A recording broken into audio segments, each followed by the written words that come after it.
Welcome to the On Point Podcast, a channel dedicated to helping you be the best hunter you can be. On Point is designed to help motivate and inspire you to get more out of yourself and your gear during your next hunt. If you're looking for information that will directly impact your success and help inspire you to go on new adventures, whether you're hunting with a bow or a rifle, On Point is the channel for you.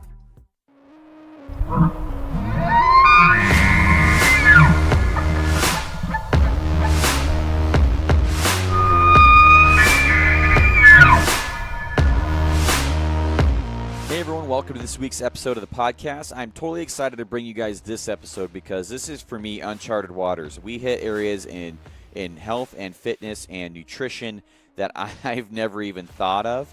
And to be honest with you, these guys completely exposed my thought process and my training regimen to where I need to make some serious changes to the way that the way that I eat. But the idea with Steve and Courtney from Elevation Fitness Training, who we got to sit down with for an hour, amazing power couple. They have a razor-sharp mentality, just a winning competition mentality, huge hearts that just love to help people, and they have developed a really cool program that will help, say, somebody like me that wants to work to become a better mountain hunter. And they will take my body mechanics, they take a slow-mo video of me if I want, and watch how my body works, and then build a program based around my body mechanics and what my goals are and where I want to achieve, and also what my diet nutrition is. So it is so customizable and so specific to each person that it's something that I've never even thought of, and so far beyond stuff that I've heard people doing.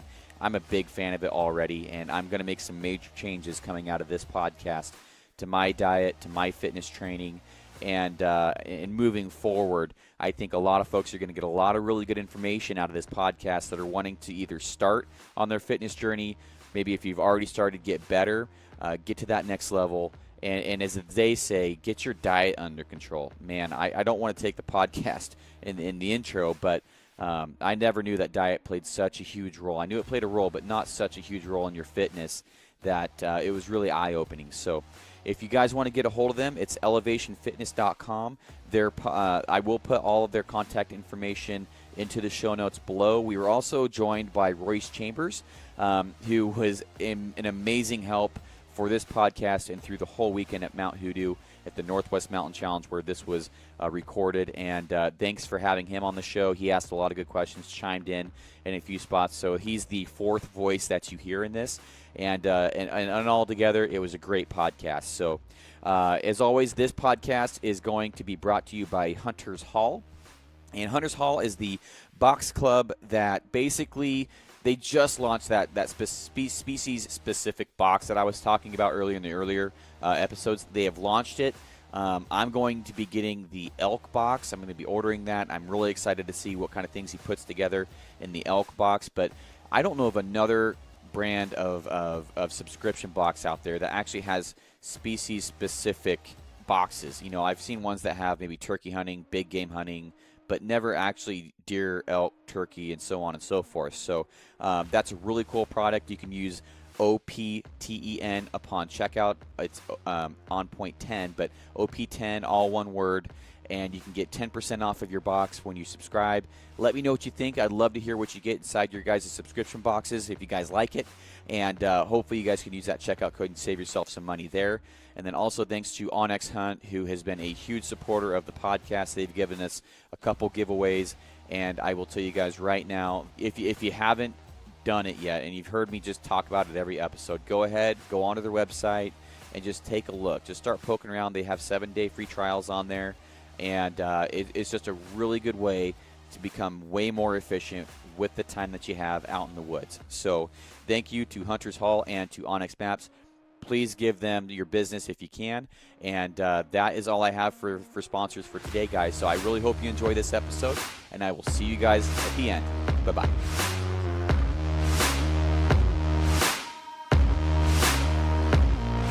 So why don't we get this thing going? So we are officially recording then. I'll let you guys introduce Steve and Courtney. Yep. Why don't you guys tell me about yourself? Well, I'm not Steven. I'm Courtney. So I guess I'm not Courtney. We are out of Eugene, Oregon. We are the owners of Elevation Fitness Training, and we have a darn good time with kicking people's butt and getting them ready for hunting and, navigating the backcountry and, from new hunters to older hunters and people who are kind of walking all different walks of life. So yeah, that's kind of our main focus. We do that. We've got 2 little boys who keep us crazy busy and always entertained. And yeah, we're up here at Hoodoo and really enjoying. Man, this year's a big year. There's a lot more people here. Yeah, it is. I think they shot for, was it 400 last year and like 800 showed up, and then they were shooting for 1,000 this year, and I think they blew that out of the water. Yeah, they did. They absolutely did. Killer. Yeah, you could tell as soon as we came in the parking lot yesterday, it was significantly larger. Yeah. Yeah. Which is awesome because they've done a good job with it. They had people out doing parking and, there's been some wait times and stuff, but you're going to have those growing pains with anything that increases so rapidly, so Right, yeah. It's been. Yeah, I'm glad to see that the sport's growing because I think with some of like the guys that are really getting out there, especially recently that have launched like on YouTube, like the Born and Raised guys, and you have these just, for this recent launch of the podcast, and you have you guys, just a lot of these ambassadors out there growing the sport. You wouldn't believe how many people have never been here before and just started shooting bows. Like, well, you probably would because you've been talking to them. See, that's awesome. Yeah, it's insane. That's what we love. It's inspiring to share what you do and what you love to do with people, and they say, you work out and shoot your bow for what? And then you come to this and you're like, oh man, I wish I would have been working out because it would have made this a lot easier. Yeah. We were sitting over here at the Maven booth just a little bit ago, and there was this girl coming off the course, and this other lady was congratulating on her. This is her first 3D shoot. Really? Yeah, it's like go big or go home, right? With your first airplane rides to the moon.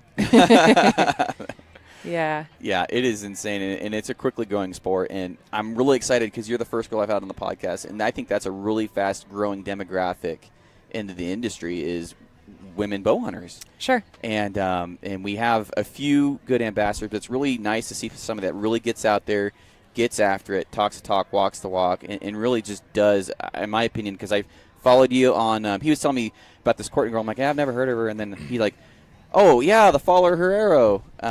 That person, yeah, I know who that is. Her Outdoor Journey. Her Outdoor Journey, yeah. Her Outdoor Journey. I'm getting it mixed up here. Yeah, have to kick me off my own podcast. But Jessica's cool, too. Jessica's one of our clients. She's one of our clients. Yeah. So she that was trained. An off-point statement. Yeah. But yeah, I'm glad you put me in that category. That's all good. So, well, you're training her. So, it's just amazing. Like all just the new people that are showing up, and the industry is like definitely not stale. It's growing, and it's folks like you that are helping raise the bar. Like, I know Cameron Hain gets it a lot with the fitness stuff. You don't have to run a marathon every day to go out and kill. Well, no, you don't have to do a lot of things. But for me, in the introduction episode of this, I stated something that you guys pretty much said today, and I couldn't agree more with it. And I'll kind of say it in my terms is, are you the guy that's in the back of the pack, and when you find that next ridge of elk, you're like, oh crap? Or are you the guy that's like, yeah, let's go? Mm-hmm. Like, there's a difference there. And the guy that's getting made fun of because he runs all the time and lifts all the time, does all this stuff, that's the guy you're making fun of, really? Like, I'd rather be hunting with that guy. Right. And you guys kind of have that philosophy, just through talking to you guys, have that winner mentality and that just grind it out mentality, and that's really contagious. I really like that. So yeah, I think it's something that when you say, like, what's over that next ridge, mm-hmm. I can't tell you how many times I've looked over to this woman after pounding up an endless ridge, and we look over and we grab a drink of water, and she's like, what do you think's over there? It's like, we're going to find out because we can. Yeah. That's cool. That's kind of the ideology we want to share with everybody, not just our clients or potential, clients, or just anybody that's out here. You've got a different, set of levels of courses to shoot. You could go shoot the kids course, which is going to be challenging for a lot of people. I mean, it's at a ski resort, right? So yeah. You've got a certain 15% incline or something like that. Or you could do the camel fire course, which is 4.5 miles of how much do you want, So it's you get to figure out what it is you're training for. You can come here and apply it. It's one thing to exercise in whatever realistic terms that is, because it's pretty relative, right? Exercising. Yeah. I could be here squeezing my stomach and call it exercising, right? Or we could be racing each other up the hill. That's what we did yesterday. We went to Bigfoot yesterday. Yeah, right. And it's all relative, right? But you wouldn't be doing that if you didn't have that ability, right? Right. That's so we set our own bars.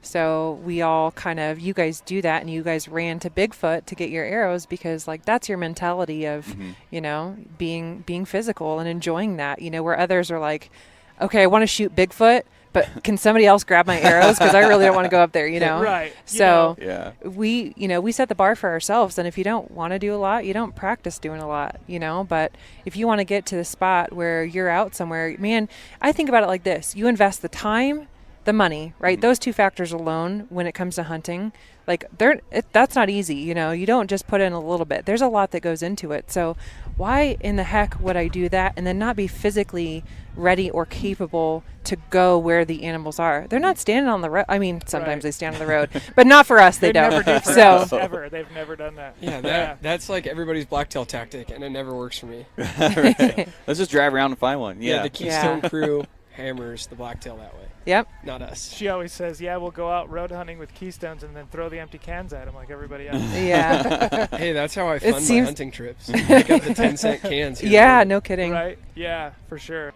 So tell me about how you guys got to where you're at right now. What's your background in physical fitness and stuff like that? How'd you guys meet and all that stuff?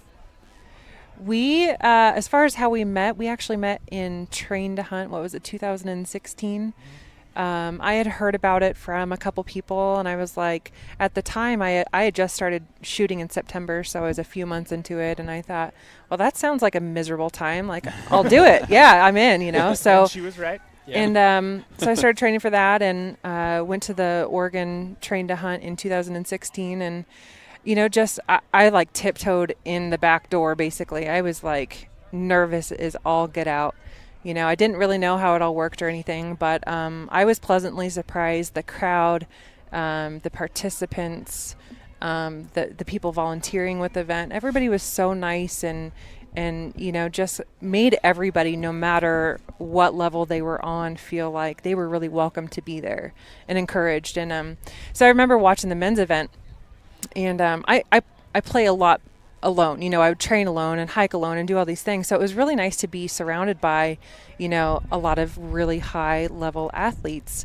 And I remember watching Steven's heat, and man, the guys just were freaking killing it. Like, you could just watch them and it was like, holy crap, they are bringing a whole nother level of, you know, fitness to this competition. And so, you know, we had talked a little bit, and then I reached out to him. I think it was like a week and a half after, and I just said, like, man, good job out there. That was awesome to watch. It was really encouraging. And so we kind of just struck up conversation, and then ended up carpooling to nationals. Oh, right on. And then, yeah, it was kind of. So your first year, you made it to nationals? Yeah, I won the Oregon. Really? Yeah. She destroyed the Oregon. So it's funny that she reached out to tell me that it was Crazy. inspiring, and, you know, Uh-huh. it was me, my best friend at the time, and then my other buddy from Reno, you know, Aaron Lanka, these two studs. Mhm. So we were the last heat. So, you know, we was kind of tied first, second. Aaron and I tied for second place in shooting, and Trevor beat us by like 6 or 7 points or something. So we're in the last heat. Uh-huh. And there was this girl who I didn't know who she was, and no one else did, who absolutely destroyed 95% of every human who showed up for that. Really? Not just the women.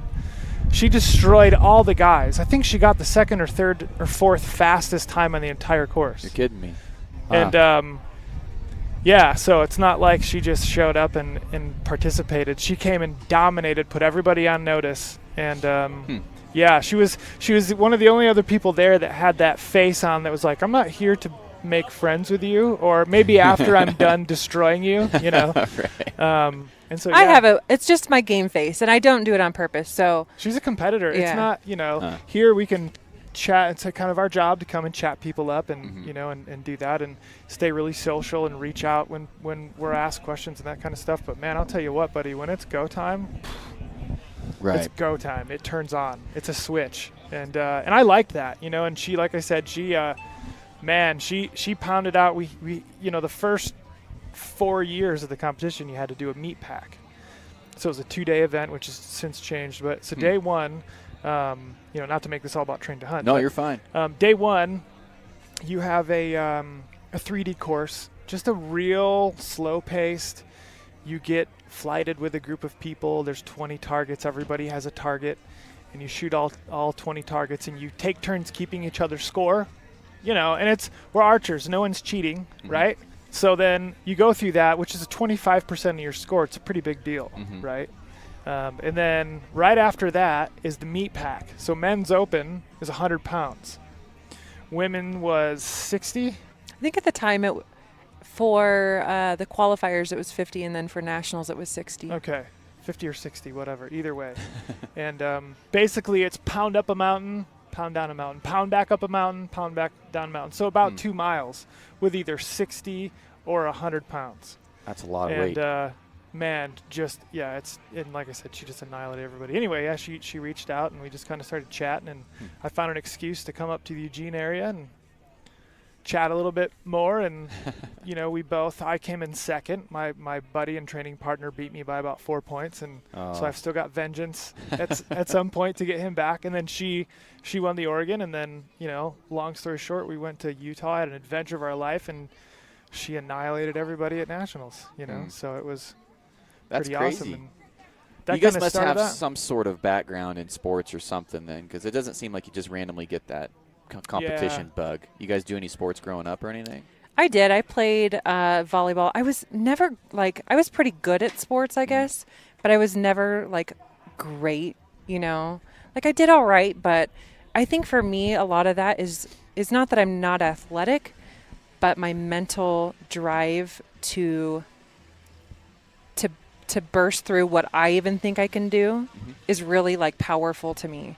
I can go out for a run and I'll just be covered in goosebumps. I'm sweating head to toe, but it just fuels me so much that, going out there and doing those really physically challenging, make you want to just tap out, that lights me up. And I don't know if that's just maybe a weirdo sicko thing about me, She's but a sicko, but which he's is got what it too, I am too, yeah, So we actually would go out on some training runs and even come up in the mountains and do these runs together. And I was he can put up with me, and I like that. He can he likes it just as much as I do. So, and then so we both have been personal trainers and fitness coaches for I'm going on 15 years. You're right there in the same. Yeah. And combined 30 years. Basically. And so we were both seeing one-on-one clients and doing gym time and all the stuff. And I started a business with personal training primarily with women many years ago. And we just put our heads together on something that we thought really made sense for what we envisioned being helpful to the people, to our community, which is primarily a lot of bow hunters and even rifle hunters and just outdoorsmen. So we created Elevation Fitness Training and have had just an absolute blast with that. And for me, I think for you as well, just the success stories of our clients, whether they're honestly whether they're a hunter or they rodeo, because we have kind of a wide variety. Just watching people recover and get to the next level and progress in those ways has been a huge fire burner for us too. Yeah, I mean, I can't even count how many times I'd show up to a workout or a class or whatever, just a one-on-one, and just tell them I might get more out of this than you guys do. I get so stoked on people busting their butt, and and it's like we were speaking earlier, it's functional training, it's training specificity. What is it you're moving your body for? Because if it's a certain thing, my background is I started playing baseball as a young kid. I started playing football as a young kid and was extremely competitive. I was always a big kid. I grew fast. I was always kind of like a anytime I could be a level up because I was such a big kid, and I loved to run. I loved to run sprints, and I loved to play football. And so it was one of those, I really liked contact, And so I didn't do a lot of, like one-man sports. And then I got into motocross. And then I couldn't rely on anybody else, right? And then, but I grew too fast that the horsepower to weight ratio wasn't there anymore, and these young guys are coming out just smoking me.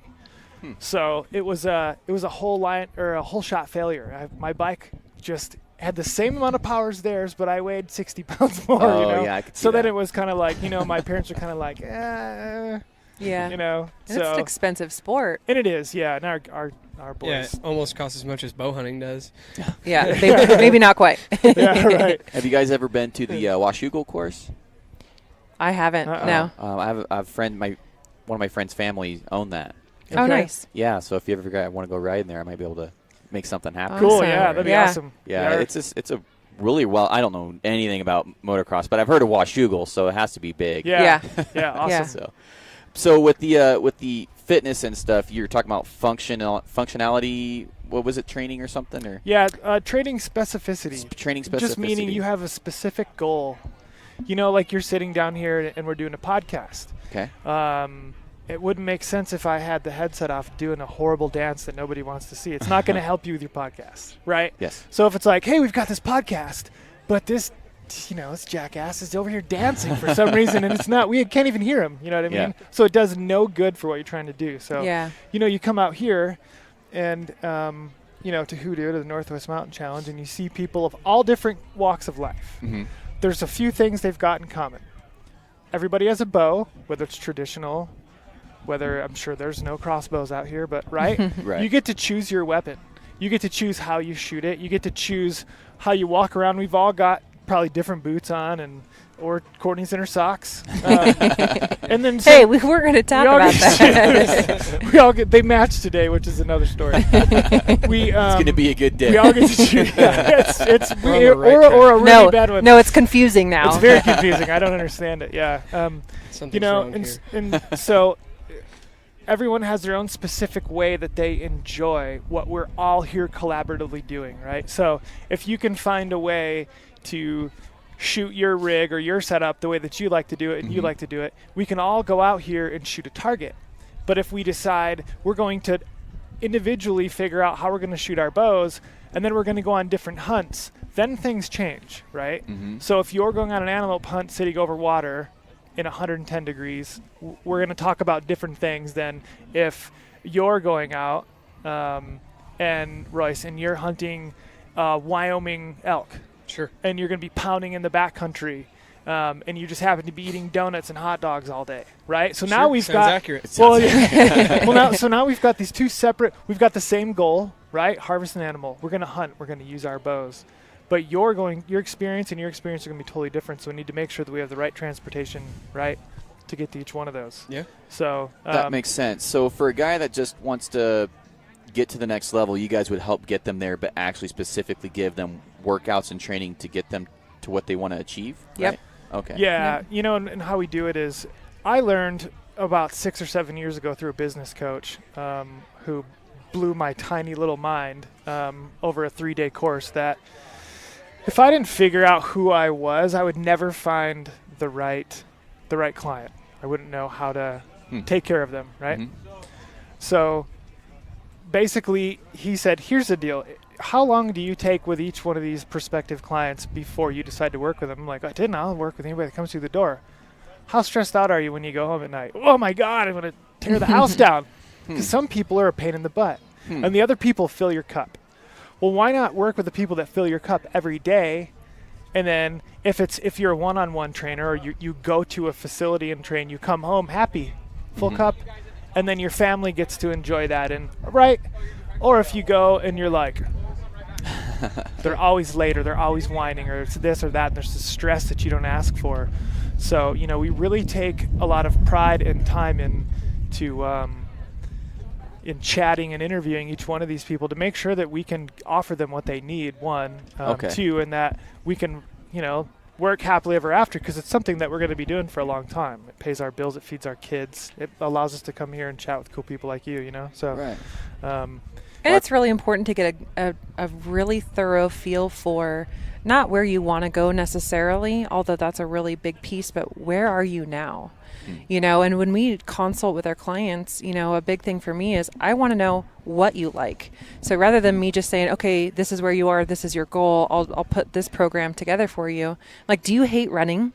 Because I want to know that. Right. Do you hate going to a gym? Would you prefer to work out in your backyard or at home? Is it more convenient? Is it less travel time? Is it any of those things? Like, it's so much easier if I can find out what you're going to enjoy doing, right? There's still going to be work to put in, but if it sucks less, you're more likely to stay consistent with it. I could see that. You know, so we try to do a lot of like home programs, you know, for our hunters, obviously our bow hunters. There's this like big like wow shock factor when we program a workout for somebody. So people shoot their bows, right? And then, you know, somebody could have a training background where they're doing a decent amount of training. And then you put those two things together and they're like, holy crap. They say the same amount, the same sentences with a little bit of variation through every single person. Yeah, and it's really, it's such a different element. And then it's like you can see the light bulb come on and they go, I see why that makes sense. You know, because even if you're sitting in a tree stand or in a blind, you know, for a lot of people, I would say probably the majority of people, that animal that you're out there to harvest finally walks through after 5 days in the blind. And you're not like, oh, cool. Okay, here we go. I'm going to pick up my bow. I'm going to draw my bow. All right, I'll shoot him now. Like, you're like, here he is. Okay. Okay, he's coming in. Is he going to come to the right spot? You know, so there's excitement there. And you can mimic that in our belief to the best degree when you're shooting, when it's not just, you know, everyday conditions. When you're not standing there at 20 yards and just shooting arrows down range, you know, if you're physically tired, if you're winded, if your, you know, heart rate is elevated, and then you're doing that and you practice and get efficient with not being, you know, just everyday walking around kind of mood, man, you can become such a better shooter. So just shooting, you know, if you're at 60 beats per minute and shooting at 90 beats per minute, that's a huge difference, you know. And I'll guarantee you that the biggest bull I ever was able to draw on, I didn't end up killing him, but I was the fittest I'd ever been. I mean, it was right after nationals, and I chased this old man. I think I'm dead. Can you guys still hear me? I okay? can hear you. Yeah. Okay. Yeah. Maybe I just can't hear myself. Does that matter? Can you hear yourself now? Yep. There we go. There you go. Not that I have to. I don't know how it works, you know. This old man told me we went to this lodge, like every 6 days we would hike 4.5 miles, 5 miles from our bivvy camp to our main camp, resupply, and then go back in somewhere between 4 and 6 miles. And so like every 6 or 7 days we'd go and take a shower. It's like a $5 shower, which was awesome to have hot water, you know. And this old man at this lodge, who I think was hammered at the time, was like, do you boys ever run with the herd? I'm like, what are you talking about? I grew up in Michigan, so I didn't grow up hunting elk. You know what I mean? So I've only been hunting them for 5 years or so. And I said, no, what are you talking about? This pile of Coors Light cans in front of him, you know? Like, he's going to say something genius, I can tell. And he said, well, when I was young and fit like you guys, I'd find a big herd of cows, and I'd go out there about 3:30, 4 o'clock in the morning when it's freezing cold, and I would find my way inside of that group of cows, and I'd hold my bow upside down over my head to break up my profile. He said, because if you think about it, the only thing that hunts prey animals with that profile are humans. So if you can break that up, it's not that big of a deal as long as they don't wind you. So get downwind of them, break up your profile, right? And so then he kind of caught me. Okay. So then he said, I get in there and I'll get down on my hands and knees and I'll stay low and I'll stay quiet, and until they spook, I sit still. Once they spook, if it's a big herd, they're going to spook to a big dominant bull. And more than likely, he's going to stay in his kind of cowardly but protective spot up on a ridge, which is exactly the scenario that played out, which is funny. It was, strange, man. I will probably never run into that guy again, but I'd like to shake his hand, you know. And he said, once they spook, just run with them. You're just another set of hooves, but keep your bow up on your head. And so I was like, I can run forever, you know? So 3:30 in the morning, 2-mile walk down this cattle trail, which is brutal because you're like catwalking, right? And I find this herd of, I don't know, it's dark. I couldn't tell me, but I can hear mew, mew, mew, mew, mew, mew. And there's just bull, brah, brah, brah, 4 or 5 bulls bugling up on top of this ridge, and a big horseshoe ridge. Man, I got in there and I snuck in and I'm like, holy crap. This worked. Are you kidding me? I'm on my hands and knees and I'm like, what do I do now? You know, I'm not sure what to do. Nobody's moving. It's dark. I can't even see them. So I'm reaching around. There's like lava rock and all this stuff, and I'm throwing rocks. Nothing. I can't get them to spook. And I end up reaching around and finding a stick, and I just wing it like this. And you know when something hits you in the gut and it makes that bass boom sound? I must have hit one of them with that stick because I heard it and nothing happened. And then all of a sudden, yip, yip, yip, yip, yip, yip. Pack of coyotes start yipping. Now everybody's gone. right? So I forgot that he even said, take off, run with him, you know. We're running for who knows how long, running over blowdown and, you know, all this windfall and all this crap. And I was so fit, and I'd trained so hard to recover that's kind of another thing that we really like to specialize in, is learning how to recover your heart rate and breathing, right? In all aspects of life, if you're leaving here and there's a 5-car accident and there's people ejected all over, if you're panicking, you're not helping anybody. If you can learn how to control your heart rate, you can think clearly, you can call for help, you can help somebody, right? So it helps a lot of different aspects of life. But man, who knows how long I ran with this herd. And I was the last animal, right? Because I'm the most clumsy, slowest. I get up to this little chute, and I look over the hill, and there's this gigantic bull. And all of a sudden, I can't control my heart rate. I can't control my breathing. I fall apart, you know. But there's so many different whys, right? Why do you train? Why do you need to be fit? What are you gonna need it for? So, you know, getting back a long way around that question is, it's important. Like when she asks you, do you like to run? Well, what if you can't run because you've had a repaired Achilles or something, but you can hike all day? Well, then Courtney's going to build I'm going to build a program for you to be hiking and to strengthen that Achilles. And if it's not in our realm of genius, we're either going to research it or find somebody who knows more about it than us and apply that to what you do, right? Yeah. So I had something that I was talking to you guys earlier. I'm like, I'm hunting with some guys that they just have that stupid strength for no reason. Their legs are so strong. Like they can, and one of them does train a little bit. The other one doesn't train at all. And every year it's like, man, I'm getting outpacked and I'm really competitive. So I was like, not this year. And then I went running with one of them a while ago. And he's like, I haven't ran. I'm like, I've been running, you know, like, I'm going to kick your butt. And he was so far in front of me. I was like, man, I like to play drums, baseball.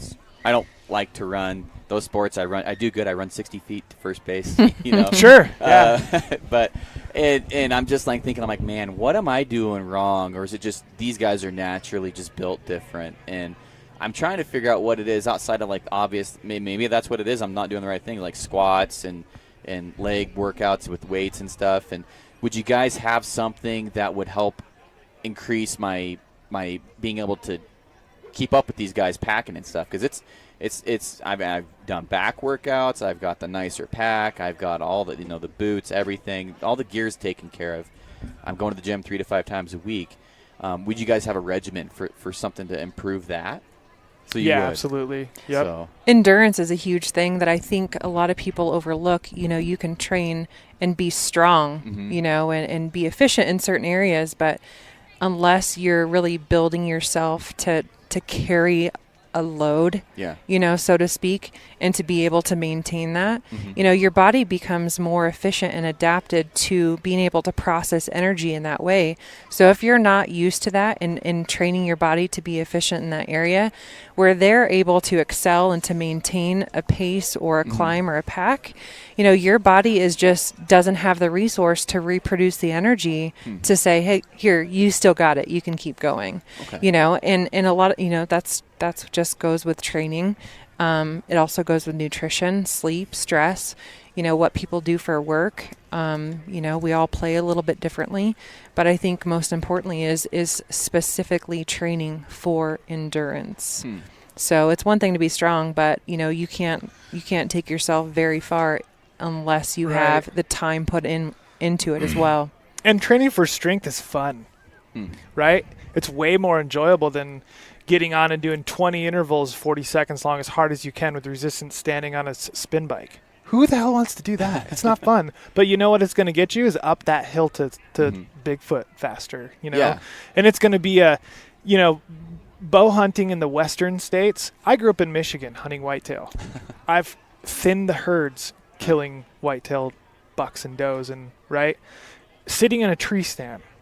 I could drive my dad's truck 3 miles down the road, walk maybe 200 yards if I chose the far stand, and sit on the edge of a hayfield and shooting fish in a barrel, right? Really? There's not much fitness. And if I shot an animal, who cares how far it goes because it's a 27-acre field. You just drive the truck over there to it, and you just have to be strong enough to throw it in the truck. Field dress it, throw it in the truck, right? So not to downplay hunting, you know, in the East Coast or in the Midwest or anything like that, but Western hunting is a different monster. These animals have terrain and topography that available to them that people don't want to go to. We're not efficient on two legs, right? They've got four-wheel drive, you know, and they've got these feet and hooves that are formed to cover that ground. So, you know, training to be big and strong is fun.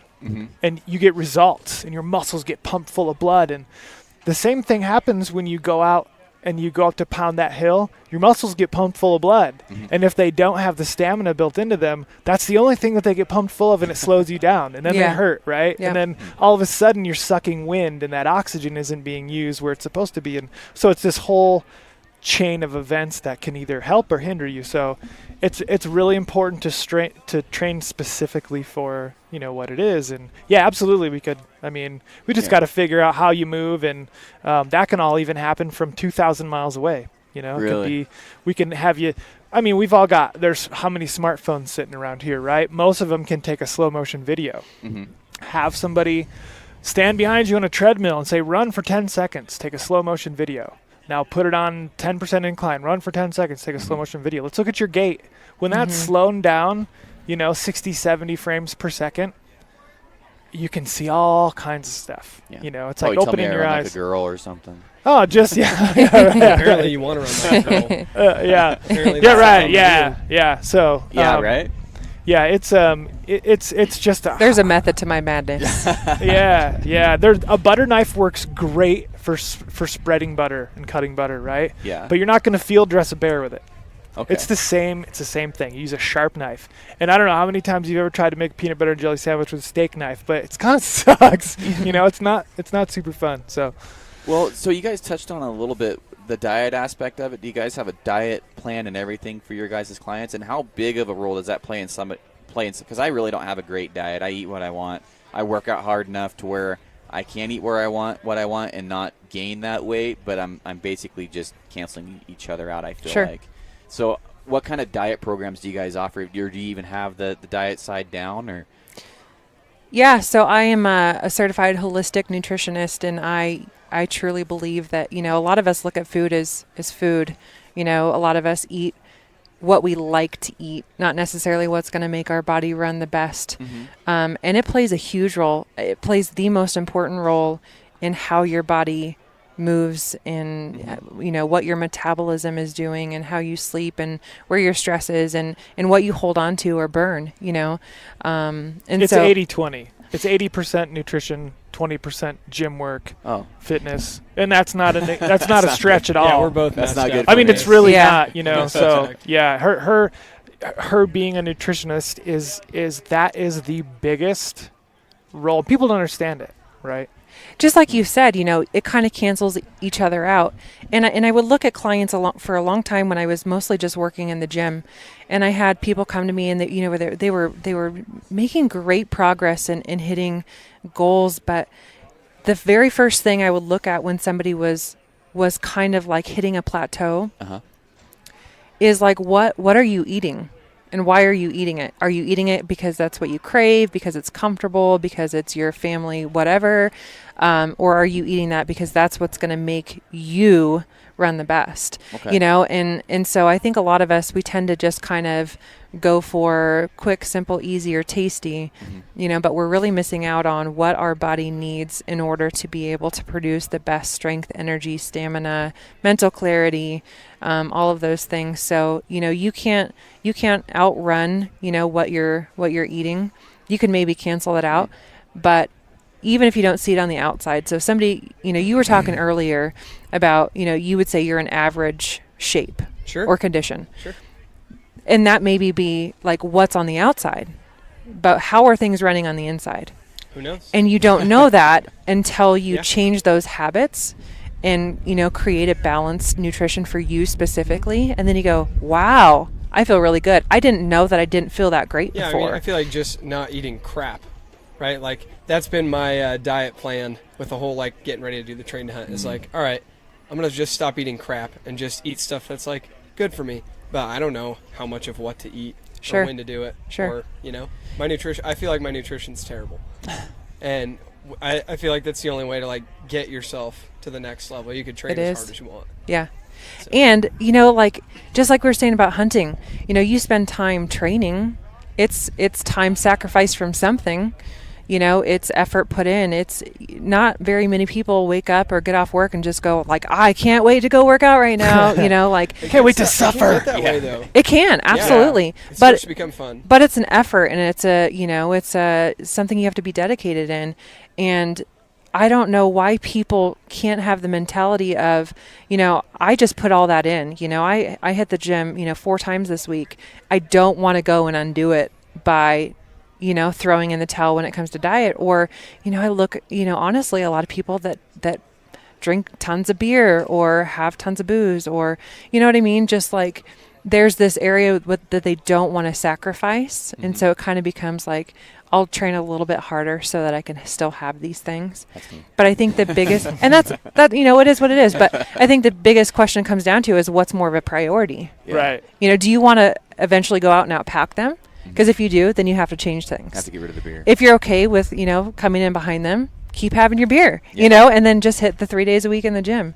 But, you know, it all depends and comes down to how bad do you really want to do it. And we're not Nazis. We're not saying like, everybody out here, put that one beer down. Last night I had a salad and a piece of pizza. You know, there's a little ebb and flow there. Yeah, it's that's balance for me. Right. Just balancing out the greens. One just outdoes the other. That's Yeah. I had 12 cookies, but I ran 4 miles. So no, you know, and so there's a truth, right? I don't care what anybody says. On all levels, every human being is competitive. Everyone has a competitive side, whether it's something you want to admit or not. It could be anything. It could be from the time we're kids, there's something that you're competing with somebody else that you choose at some point or another. A lot of people grow out of that, or they say, I'm washed up, or I lived in Florida for 10 years, right? And in that area of the nation, there's a lot of like this, don't hate anybody in Georgia, Florida area, but there's a lot of that old school, the women stay home. They raise the kids. You know, the large majority of them are 60 to 100 pounds overweight. And it's okay because they don't have any of the physical outside of the home aspect, but they've got all the mental stress, right? They got the least amount of sleep. They're dealing with the kids all the time. That's a really, really difficult job, right? Yeah. Oh, well, I've been at work being physical all day. Great, you're burning stress, right? Yeah. As she's staying home with 4 or 5 down there's a lot of kids, right? Cleaning the whole house, taking care of everything, doing all this kind of stuff. And so it's like, you know, prior to that happening, she had a competitive side. And I don't care if you admit it or not. And right? But you know what? You get those women back into a gym and in a group, you know, training atmosphere, and you do a partner work with somebody. So you put these 2 women who may not even know each other in a group, and you say, you guys are going to split 500 reps of this. I guarantee you neither one of those women want to not give 100%, because right next to her is somebody that's going to be putting in the effort too. So there is a competitive side in everybody. They come alive. Yeah, absolutely. I call that in a previous podcast, like, excellence exposes mediocrity, and that's pretty much what that is. People don't like being exposed. No. And I just love doing that, because on shooting with some really good guys, I love shooting my bow, but I love shooting around guys that kick my butt, because they absolutely, first of all, I learn something, I get humble, and then I really pay attention of, well, why are they out shooting me here? And I think that's kind of what that is like, you have to be willing to just like, first of all, I can't compare my beginning to your end or where you're at. Right. Because that's just not fair. That's the number one rule that we live by, is really? Stop comparing yourself to somebody else, because there's only one you. You do it your way. Right. We might all have the same goal, but I'll pound up the mountain. We all want to get to the same thing, but we do it our own way, right? I've trained Brazilian Jiu-Jitsu for a long time. It's something I really love. I love the community. It's the same kind of community as the bow hunting community. Very caring, loving. I always liked to, and I was very fortunate to surround myself with high-level guys and gals, spending time in Brazil, training with the Gracies, and I always wanted to train getting up to a purple belt under Helson Hoyler Gracie, right? Like, learn it from the source. And I always wanted to roll and grapple with these guys that were light years beyond me because they're slow, they're very gentle, and they just wait for you to make a mistake. And it's not an aggressive, right? If you're a new white belt and we're grappling, you're going to bulldoze me into the ground and I'm going to have a bloody lip. And it's like, for what, But that's where we all start. And if you're the guy that gets tapped out over and over and over and over and over and over and over, every time you either learn something or you get more stubborn, right? I'm literally the one stripe white belt that gets tapped out over and over and over. And yeah. You're training jiu-jitsu? Yeah, I started in February. Sweet. Yeah. Perfect. I love it, man. Smashed a lot. Yeah. and as you progress, so one of the coolest things in your life will be when you get your blue belt. That'll be the most amazing. It's one of the biggest steps in jiu-jitsu, which is crazy because it's at the beginning, right? But it's the biggest transition is getting your blue belt because you've been that white belt for so long. And it's the same thing. So, we tell people, and I don't know how many times this happened to you, but how many times I've been told, well, I need to get into better shape before I hire you. What oh my gosh. the hell does that mean? All the time. What do you mean by that? What does that mean? Well, okay, why don't we talk first? Like I'm going to go to a tooth cleaning before I go see the hygienist. You know what I mean? Yeah. We've all done that. We've all brushed. Yeah. It's like I've noticed that your gums are extremely swollen right now. Well, I don't know why, because I flossed for an hour on the way over here. It's the only time I've done that this month. First time in a year. That's right. That's funny. Yeah. But that's the mentality that a lot of people have. I have to be to a certain level before I can start. But it's like, then where do you start? So how do you get your mind right from there? So what if I'm somebody that's like, yeah, I know I need it, but how do you get over that mentality? How do you get past that little barrier? You make a plan. Make a plan. You can't just wing it. You can't just wake up on a Tuesday and go, okay, what's today got? You need to know that going into Monday. This is what every single day looks like. Because if you can think about a lot of things, right? That's a dream. You put it on paper, it becomes a goal, and you make action and you execute, and that becomes where you are. You get to make those steps.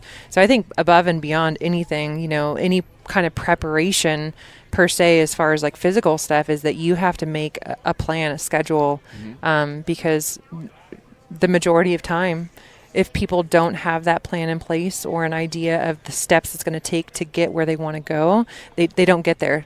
Because a lot of times they never start, because then it's Wednesday and they're like, well, I'll start Monday. This whole, I'll wait till Monday mentality, or it's Thursday, the weekend's going to be here, I'll fail, so I'm going to start on, whatever. It's like, you have to know right now, and you can't just keep saying, oh, tomorrow or Monday or, next month, I'm going to start on the 1st.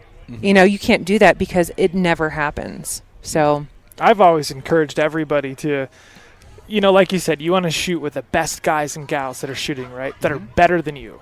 Well, why? Because you want to be better. You want to be inspired, right?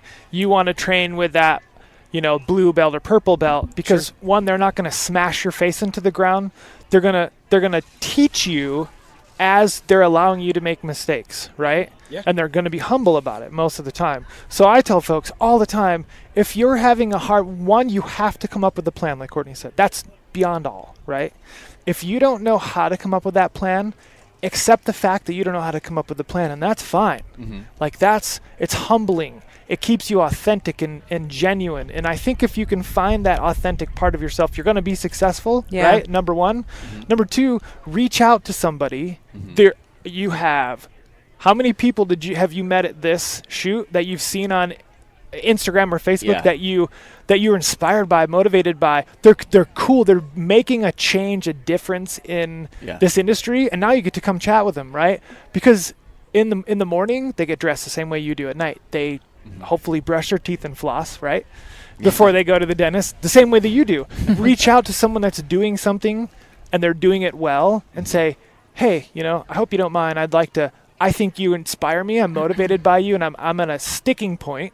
Here's what I do. Here's what I want to do. And it might not be like, hey, Jason Phelps, you're an awesome elk caller. You're an awesome hunter. You've got a great business mind. I want to know how to sprint faster. It's not that, but it's like, hey, you've perfected what you do, so you must have a set of rules and standards that you live by. I'm in a rut. Reach out, right, and say, hey, I just need a little bump.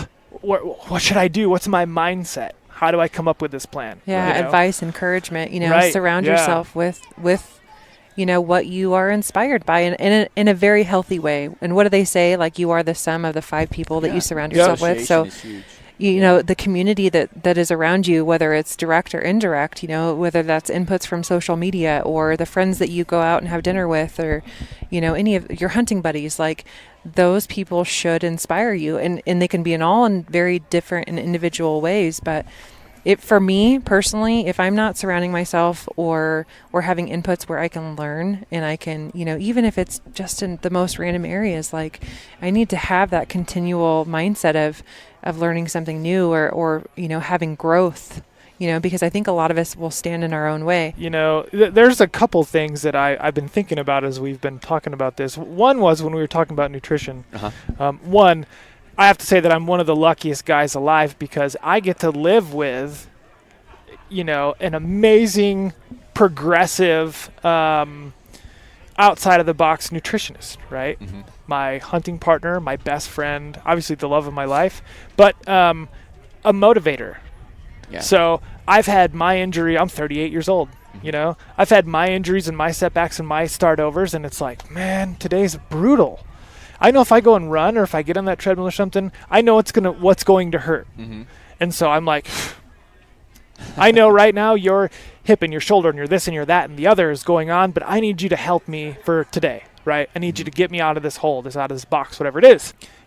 With getting back to the nutrition thing, when I first started in the fitness industry in the 2000 or 2001, whatever, I watched this study, and it was a guy that got me into the industry said there's this study that these Swiss German scientists have been doing, and it's a 60-day scientific study. And they took people that had average, above average, and excellent nutritional and eating habits. Mm-hmm. And they is a memory test. And basically what they did is they had this cityscape, and it was the exact same cityscape pictures in black and white, and it was just a hand-drawn, really, really high-end artist, obviously, really fine detailed, and it was just like of 300 or 400 buildings, and there was some birds, but it was all black and white. And so you had a minute to memorize as much on that picture as possible. And so every 5 days, and they put you on a strict diet. They changed your diet. And so you had a controlled group, a semi-controlled group, and a non-controlled group. And the controlled group was, this is when you're waking up, this is when you're going to sleep, this is how much water you're extremely controlled, right? And then you had the semi-controlled, where it was like, here's an idea of what you should do. This is what you weigh. This is how much water you should be drinking per day. And roughly try to eat a few of these things a week, right? But they didn't have any kind of prior education of it. And then you had like, hey, man, keep winging it. You're doing great. Just drink and eat, whatever. And so they found that in those 60 days, just by changing their diet and nutritional intake, how they sleep, how much food or how much water they drink, the adherence and the adaptability of their memory to remember an astronomical amount of detail over those 60 days was like, that controlled group was like 170% more than even the semi-controlled group. So it's just dialing in, and you think if you've got all these organs that require energy and calories when you sleep. You're not even moving, you're sleeping, but you're respirating, your heart's beating, you're pumping blood. We're this machine, right? So even when your car's at idle, it's burning gas. Not a lot, but the clock is ticking before it blows up, right? It's going to blow up. It's going to blow up. These chairs we're sitting on, it might take 100 years sitting on, not moving out of but they're going to break, right? If we're jumping and moving around on them, that time is going to shorten. So basically that whole idea was, even if you're not exercising, you're fueling your body to not be full of inflammation, to not be closing the arteries with fat, saturated fats, and all this crazy stuff, right? And destroying your liver, which is your number one filtration system, with booze or with crazy sugars in your pancreas and all this kind of stuff. Your brain functions better. Now you're this more economic machine. You're efficient, right? Which gets you up to Bigfoot faster. So getting to that 80-20, people freak out. That's the biggest thing when you tell them, well, this is, what do you think I should do with my diet? Blah, blah, blah, blah, blah. Well, I heard that. Well, great. How's that working for you? Yeah. It's black and white, you know. So I tell anybody, it's one thing to go and walk on a treadmill. It's another thing to go out on a hike. If you're eating bagels for your first meal at 10 in the morning, you wake up at 6, you're going to bed at midnight, and your last meal is about 10:30, and it's a bunch of potatoes and maybe some gravy. You know what I mean? That's not what your body wants. You'll adapt to it. It'll taste good, you know, but it's not what's going to make you efficient. So sorting that out, getting that in just a little bit more controlled environment, and then going, okay, now your body needs this as far as movement, resistance, that kind of stuff. It's a labyrinth, man. It's a maze. And if you've studied long enough and you do the math, you know what works. With that said, everybody's body works differently. So like your friends with all these, you know, stamina in their legs and strength and all this kind of stuff, and you may be working out or exercising, moving your body in a certain way. That's not what your body needs to be efficient at that movement. Okay. And that could be heavily based on your nutrition. You may Sounds not, like it is. you know. Yeah, I'm starting to have some realizations here. Well, you got me at the brain function because I'm so spacey and don't remember. Yeah, he's shaking his head. He's hung out with me for 2 days. If you've ever had those moments where you're like trying to think of something, or you go to spit out, just like we did earlier, right? Oh my gosh! like, yeah, we're not going to do this podcast. Like- word vomit. like the word podcast. vomits. And you know, like think about how much we slept last night. Yeah, You know, that's a good point. and all of those things play such a role. And man, your stress level is another one. You could be eating pretty good, you know, relatively clean diet. You could be getting enough sleep. You could be, you know, not over exercising but you know, training, and you have a high input of stress, and your energy production, your metabolism, your adrenal, everything is so thrown off. Like. People can physically feel the difference in, you know, everything else is on par, but that stress level's too high, and it taps you out. It's a silent It killer. really does. Yeah. It's Yeah. probably that slice of pizza. I wish I could blame it on one thing. And it just so happens that physical exertion is one of the only scientifically 100% proven ways to burn stress hormone. Really? I did have a nurse's assistant one time who hired me for a day before she quit, tell me that, well, you can meditate. I'm like, cool, Wow. can you teach me how to meditate? And she said, no, I don't know how. I'm like, well, where did you learn that from then? The truth is that people are so much more willing to tax themselves physically than they are emotionally. And the vast majority of us have an emotional connection with food. Yeah. Pizza. So you ask somebody, I should have never admitted the salad and pizza thing. It was good pizza, We're gonna hold too. that. No, We're gonna I- hold it that was over good. forever. I grew up on You'll it, get and honesty I- out of me every I'm just time. kidding. But it's really hard for people to give those things up. You know, they'd rather go, man, I'll go and I'll put in the hard work or the hard miles, but Yeah. don't ask me to give up, you know, my comfort. Yeah. That's a tough one. That right there exposes the heck out of me because I'm like, yeah, I eat Taco Bell like 4 times a week because I'm always busy driving around in my truck. I don't bring a lunch with me because I'm not a pre-planner.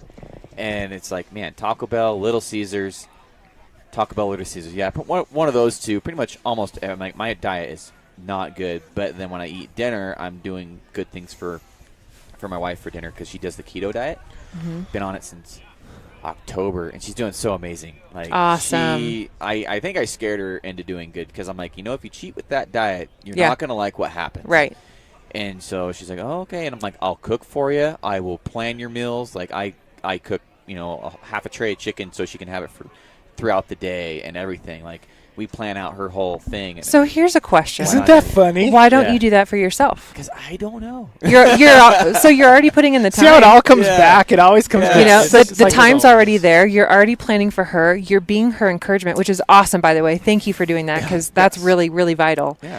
But why not do that for yourself as I well? think it's You the, owe her that too, emotional, right? I like the pizza thing too. Yep. I don't know. Like, you really nailed it with me there because, man, I mean, pizza's a good time. It was birthday parties. You know, it was you won your baseball game. You got your butt. You got your butt kicked. Oh, let's go make it better with pizza. You know, whatever it was. And then Taco Bell is just I drink Kickstarts. You guys know what those are? It's an energy drink.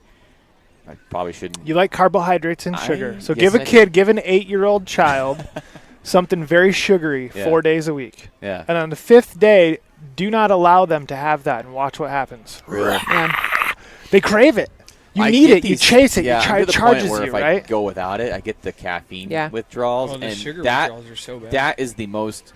That's the thing that's going to make me switch is the caffeine withdrawals because I hate depending on things. Yeah, absolutely. I try and keep my bow sight set up. I don't have, we can't have electronics on here in Oregon, but I get away from all that stuff. I want to have a simple setup. Less is simple, and a lot of times it's more efficient for me. And those caffeine withdrawals, really, that's like an eye-opening thing for me. It's like, man, I Yeah. really depend on It's a good these time to things. check back in and go, okay, what am I doing? Exactly. And if I'm feeling this, just on this level, what is my body? What are those feelings coming from? Yeah. That's So- really important to look And at. sooner or Food- later, you're going to burn your adrenal system out, and then all of a sudden, you don't have emotions, and And things don't get yeah. you excited anymore, and that fight or flight response doesn't happen. You're just kind of When right. you're tired all the time. Yeah, and, then you it's start more when I valleys get than that bowl to waves. come in, I'm steady. Yeah, right.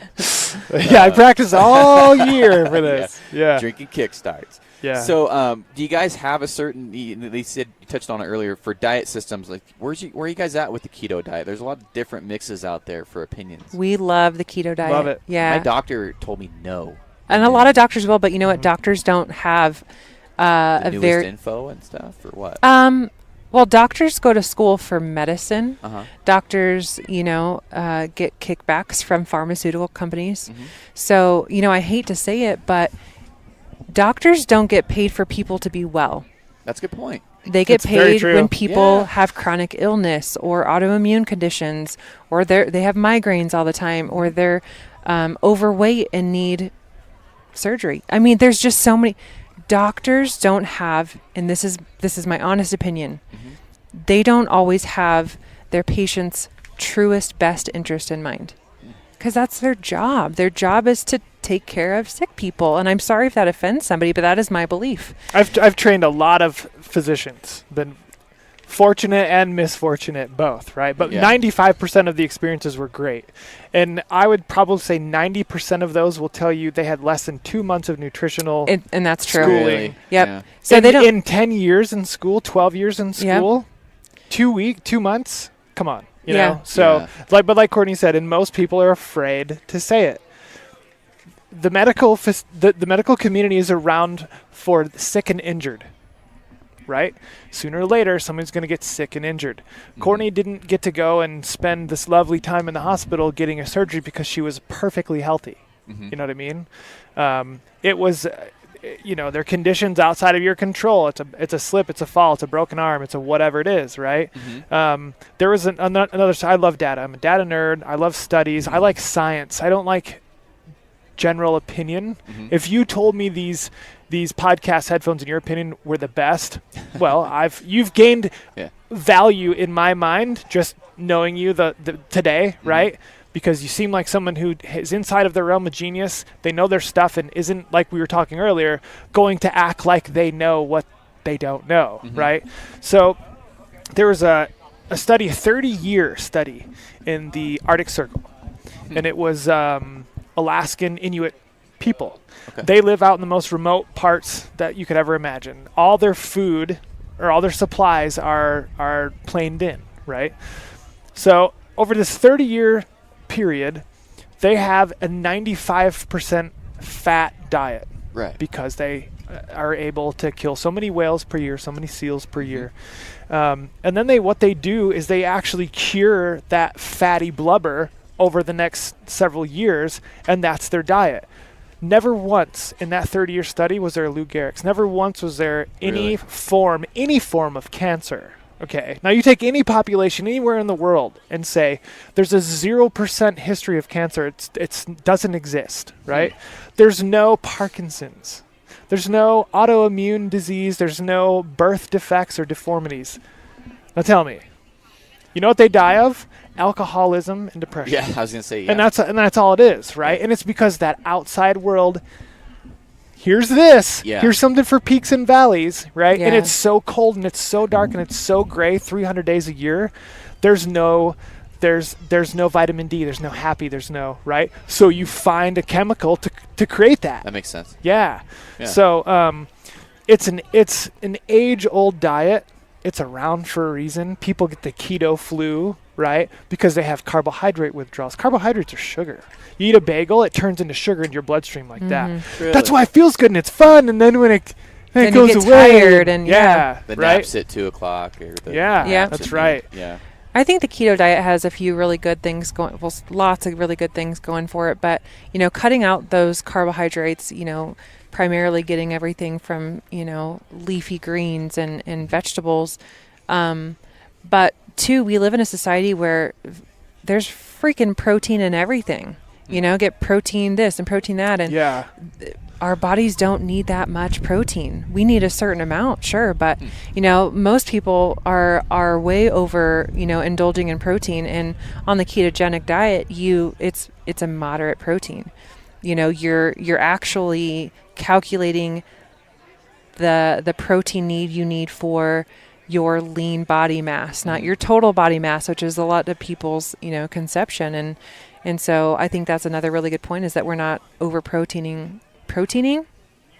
Hey, leave that on there. That makes me feel really smart. If you own it and act like it's real, then There it's you go. real. Just roll it. Because if you get too much protein in your diet, it also turns to sugar. So I did I not think know that. I think the ketogenic diet is on point. But like you said, when you kind of like scared your wife into it, you need to do it the right way. Huh. Right. You need to do it in a way that makes sense. Yeah. Otherwise, all you're getting is a high fat diet. Not And over-protein. now your body's struggling to figure out Interesting. how to process and She gets a lot of the avocados and stuff like that, Mhm. and I'm not sure because we do a lot of like shrimp, lobster, steak, whatever I have in the fridge from hunting season and stuff like Mhm. that. So she knows better than I do what she does, and she's dug into it. I'm just scratching the surface with the keto diet knowledge on my part, but I can explain it efficiently so somebody understands what it is. But and I was on it for 5 days, and my doctor's like, "You're an idiot. Get off that." I'm like, "Okay." Yeah. And what was his explanation? Did he have one? You're gonna ruin your liver or kidney or something to do with your kidney or liver, your organ or something like that. I'm like, well, not if you do it By filtering that much responsibly. fat. Yeah, not if you do it responsibly. Yeah, that is a possibility if you're an idiot, I guess. Like there's certain things you can do. Everything in moderation. You're gonna stay out of trouble pretty much. Mhm. You drink in moderation, you're not probably gonna become an alcoholic. Right. So and I disagree with her on the point, but at the same time, I was feeling like poop, and so I was just like, all right, whatever, I'll try it, and I don't think that was it, obviously, but You should do that test and find something with a lot of detail and study it for a minute. I would Then love let your to. wife study it for a minute. Yeah. And in 10 days, see who can remember more details. Yeah. Now, I will say this. Women tend Well, to be more detail-oriented, which we talked I about can earlier, tell you, right, even Rice? if I did, Yeah, we did. improve, I would still lose. Yeah. And it's, again, like everything else we said, it's specific. Yeah. If you don't drink enough water and someone tells you to drink too much water, you can drink too much water and die. You can die from drinking too much Internal, water. Right. What's that called? Internal drowning? Or whatever. Over-proteining. Over water. Shut Yeah. up. There you go. Whatever. No, and there's actually now, there's cases where they're linking over-proteining to cancer. Protein is now a verb. Yeah, right. Yes. God, you Yes. guys. All right, I'm about out of here. Um, Awfully proteined. Right Yeah. now after Protein. that You know. last meal. And if That's you also look weird. at the 25-year-old male who goes to the gym 6 days a week, he's probably taking 50 grams of protein per serving because that's what GNC said to do. Of the ripped 55-year-old guy, who's been running ultra marathons and not over-proteining his whole life. It's just a marketing thing, right? Uh-huh. So Oh, boy. there's, like I said, it's moderation. It's all individual, right? I feel so loved right It's now. hey, I like it. I'm never gonna stop it. Actually, You Yeah, guys need that's you guys gonna need a grow t-shirt legs. that says pizza and proteining. yeah, proteining and bow hiking. Shut up, I'm proteining. Lay off me, I'm proteining. But I personally want to get more information. And Kim's been talking about trying to get a girl trainer that pushes her but doesn't piss her off. Kind of that same, because she's competitive, but she doesn't have that competitive mentality where she grew up playing sports. She competed with horses a little bit, but she's. Did she ever beat the horses? I don't think she ever beat him. No, that'd be tough. The horses always won. Except maybe like shuffling cards or something, right? Yeah. But Anything it sounds requiring. like you guys might be a good fit for what you guys have to offer. And I you guys exposed the crap out of me in this podcast. I need to work on my diet, obviously, and then obviously learn more about what my body needs functionally, how I operate and stuff. Yeah. I really like that, like the dynamics of how your body actually uses your muscles, because everybody's different and stuff. It's Yeah. very true. It Do just- one thing at a time. Yeah. Don't change 100 variables, because then what happens? Yeah. You're shooting high and left. I'm Exactly. going to move everything, and I'm going to shoot a different Yeah. release, and right? Yep. I know I'm kind of I'm going to give you something back here. Analogicist. There you go. Right? Thanks. You give it, then you take it away. So I like to use analogies, because it's easy for my simple little pea brain to say, I know how to relate that, right? And so with my clients, if we're working and someone says, it's a 45-year-old woman, mother of 3, successful, happy marriage, low stress. I want to get in better shape. I want to get stronger, faster, and I want to be more lean. Okay, great. Yeah. Well, let's handle one of those things. Well, I want you to tell me about my dad. This is the first day that you drove to the gym. You've changed 20 habits that you haven't even thought about to make it here. You don't drive down those roads. You didn't Right. pre-pack your lunch for the last 15 years like you did today. You put your kids somewhere else. They didn't go, usually in the morning. Right? The routine's different. Did you take a shower before you come? Or do you usually shower when you don't? There's all these different things. So now if I said, okay, the most dynamic part of your life, nutrition, what we eat, what keeps us alive, what keeps Yeah. us thinking, change 100 things with that. What's the retention rate going to be? 0, right? And people don't want to stay committed to that. No way. They're and like, man, they this is won't. uncomfortable from every angle, and I don't like it. I want Yeah. out, So Start they with jump this. ship. Do these small goals. Small goals to bigger goals. Get coaching from somebody, whether it's us or somebody else, to say, hey, those guys have done it. They're not just somebody who wants to be Insta famous and did a weekend seminar in Austin, Texas on how to be a fitness trainer. Now they're certified, whatever, right? I Right. printed out this label and I show it to everybody. Listen to what I'm saying. Find somebody who has applied it in their own life, who walks the walk, talks the talk, and can share with you in the way that works best for you, right?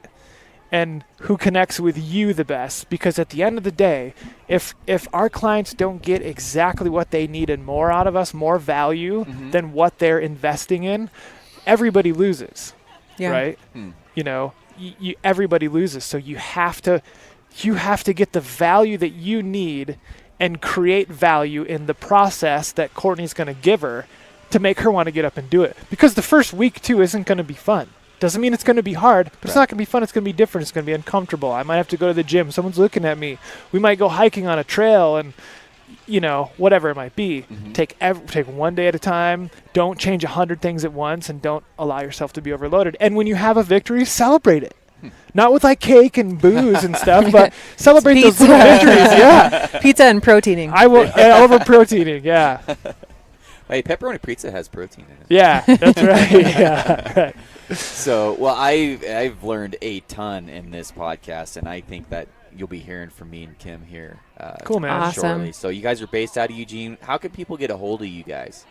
You can find us on Instagram, Elevation Fitness Training, our personal pages. Mine is Her Outdoor Journey.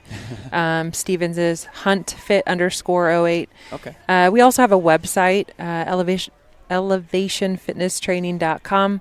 And on there's an area where you can, send us a message, a comment, reach out with a question. I get back to, I would say 99.8% of, the people that reach out that have questions or comments or whatever. So Those other know, point two. Sorry. yeah, It just doesn't. those are just the weirdos. That's right.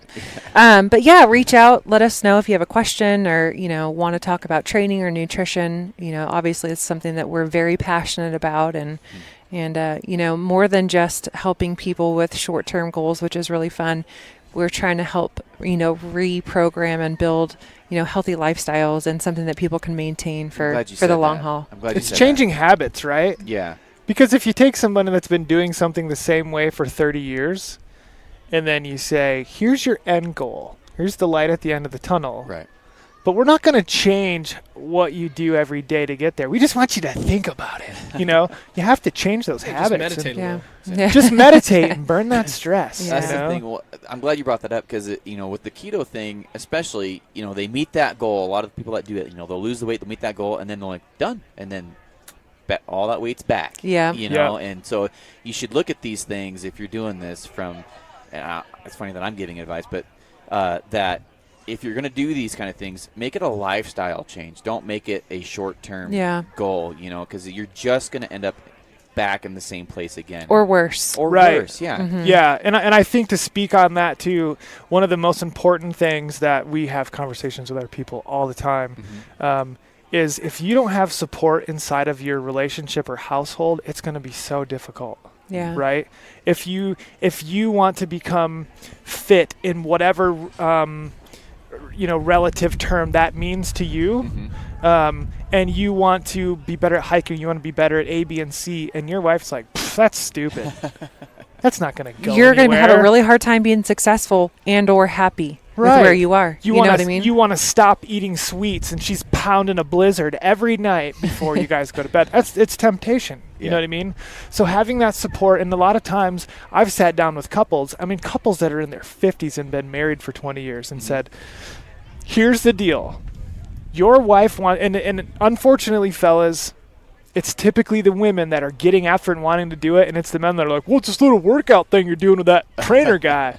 It's like, why don't you, and I don't meet them with resistance. I tell them, sir, why don't you come in and exercise with us sometimes? Yeah. Yeah, And their see wife what she's kicks doing. their ass, right? Yeah. And she outworks him into the dirt, and now all of a sudden, That's either awesome. two things will happen. One, he'll pull a hammy, right, which doesn't happen, or he's humbled and he's like, wait a second, there's something to this. Let me support. How can I support you? Yeah. And that also comes with little coaching too. Hey, you love your wife. You married her for a reason. You guys have this, that, and the other. You have a good relationship. She really needs you to support her. Yeah. And I'll tell you what, she's coming in here. She's being vulnerable. She's working her butt off, and she's doing it for herself, but she's doing it for you too. And you're going to benefit from this. She's going to be happy. She's going to love you better. She's going to look beautiful, right?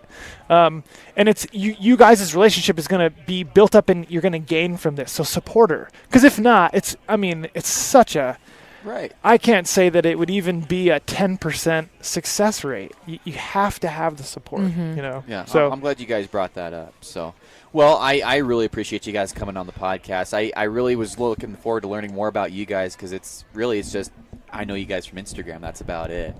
So, Awesome. Well, we're glad to be here and that's the to get beauty made of fun these of events. on a Yeah. podcast. It's super Right. fun. Yeah. So, well, we'll have to do this some other time again. And I'm like I said, you guys are gonna be hearing from me. So, Awesome. Awesome. thanks Sounds for coming good. on the show, Yeah, guys. man. Thank you. Thank you. All right, see ya. Well, guys, that is the podcast. Thank you, Steve, Courtney, and Royce for all coming on to the show. I appreciate it. You guys were all awesome and gave some great knowledge. And I want to take this chance to announce the winner. I was supposed to do it for the Corey Jacobson episode, but our schedules just really haven't mixed good enough to actually put it together yet. So he is still planning on coming onto the podcast to the best of my knowledge. But I promised you guys a giveaway this episode, so I'm going to go ahead and do that. I think there was like a 1 in 10 chance of winning, but the one that got selected was Spud Hunter, and he's actually the last one that left a review. But I just found it this morning is what he said. I listened to them all. So I think he listened to all the 3 at the podcast at that point in one day. Said he's having a great time listening to them, loves hearing about the stories, keep up the good work. So that Spud Hunter is a winning ticket for you, my friend. So you just want a single state membership for the Onyx Maps. Please send me your info, DM me, whatever it has to do. You can email me at GarrettWeaverHunts@gmail.com. Anybody can email me there, but send me your contact information and I will ship you that card for 1 year membership. So thanks for everybody for listening to the podcast. And just so you guys know, I do have shirts. The way that we're doing it right now, I have one link per each shirt that I have for sale. And if you want to go on there and support the podcast, I will be coming out with shirts that actually have the logo on them. but I have these Stick With It shirts. I really like them. They were pretty popular at the Northwest Mountain Challenge, but I didn't have any inventory on stock. I just had displays, and people had to go buy them online. So, we're doing what we can with what we got, and here shortly we'll hopefully have some inventory where I can start giving some shirts away to the listeners as well. So, thanks for supporting the podcast, guys. All the information, all the links to the shirts, to Elevation Fitness, to everything will be in the show notes. And I appreciate you guys for listening to this one, and I will see you on the next one. Bye.